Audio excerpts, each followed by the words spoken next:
नमस्कार दोस्तों, 2024 का लोकसभा चुनाव 1 जून को खत्म हो जाएगा और 4 जून को देश को उसका अगला जो प्रधानमंत्री है वो भी मिल जाएगा।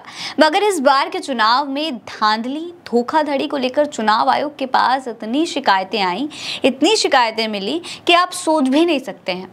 दोस्तों, इन शिकायतों को लेकर कांग्रेस ने एक पूरी प्रेस कॉन्फ्रेंस की है जिसमें उन्होंने बताया है कि 77 दिनों के चुनाव में कांग्रेस पार्टी ने चुनाव आयोग से 177 शिकायतें की और ये सभी शिकायतें आचार संहिता समेत कई अन्य उल्लंघन के बारे में थी, मगर उन सभी में से किसी एक पर भी कोई कार्रवाई नहीं हुई। दोस्तों, इन सभी शिकायतों में से 14 शिकायतें अकेले नरेंद्र मोदी के नाम पर हैं, जिसमें वो धर्म के नाम पर, हिंदू मुस्लिम के नाम पर, भैंस और किसी और व्यक्ति विशेष के बारे में अपमान करते हुए दिखाई दे रहे हैं। वहीं मोदी के अलावा 8 शिकायतें सीएम योगी आदित्यनाथ और 3 शिकायतें गृह मंत्री अमित शाह के खिलाफ भी की गईं, मगर इनके खिलाफ कोई भी कार्रवाई नहीं हुई। मैं कुछ सारांश दे रहा हूं आपको। 117 शिकायतों में से निवर्तमान प्रधानमंत्री के खिलाफ 14 शिकायतें हैं उल्लंघन का, 8 शिकायतें उत्तर प्रदेश के मुख्यमंत्री के खिलाफ हैं, 3 निवर्तमान गृह मंत्री के खिलाफ हैं। दोस्तों, कांग्रेस ने अपने प्रेस कॉन्फ्रेंस के दौरान एक पोस्टर भी जारी किया है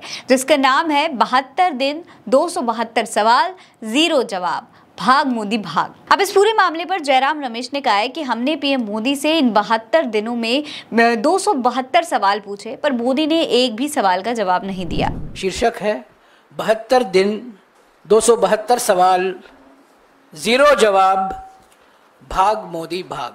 तो ये सारे सवाल जो हमने उठाए हैं, आखिरी सवाल जो हमने उठाया था जब प्रधानमंत्री होशियारपुर गए थे, निवर्तमान प्रधानमंत्री होशियारपुर गए थे, तो 272 सवाल हमने पूछे हैं, एक जवाब भी नहीं आया है। दोस्तों, कांग्रेस की तरफ से मोदी के धर्म की राजनीति पर भी बहुत कुछ कहा गया है। कांग्रेस नेता पवन खेड़ा ने कहा है कि कांग्रेस ने न सिर्फ न्याय के आधार पर अपनी बात रखी और अपना प्रचार किया, मगर वहीं नरेंद्र मोदी और बीजेपी ने मां से मंदिर, मां से मंगलसूत्र, मटन, मुजरा जैसे शब्दों के आधार पर अपना पूरा चुनाव प्रचार किया।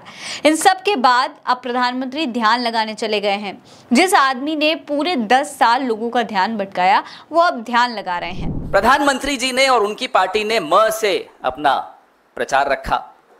मंदिर, मंगलसूत्र, मछली, मटन, मुसलमान, महात्मा, मेडिटेशन, मुजरा भी बीच में आ गया था। दोस्तों, इन सभी मुद्दों से गौर करने वाली बात पिछले 77 दिनों के चुनाव में 177 शिकायतों पर होनी चाहिए, जिस पर अभी तक चुनाव आयोग ने कोई भी कार्रवाई नहीं की है। खैर, अब देखना यही है कि क्या चुनाव आयोग चुनाव खत्म होने के बाद कोई एक्शन लेगा या फिर आया राम गया राम वाली स्थिति हो जाएगी। आपको क्या लगता है? अपनी राय हमें कमेंट सेक्शन में लिखकर जरूर बताइएगा। ये खबर आप उल्टा चश्मा यूसी पर देख रहे हैं। नमस्कार।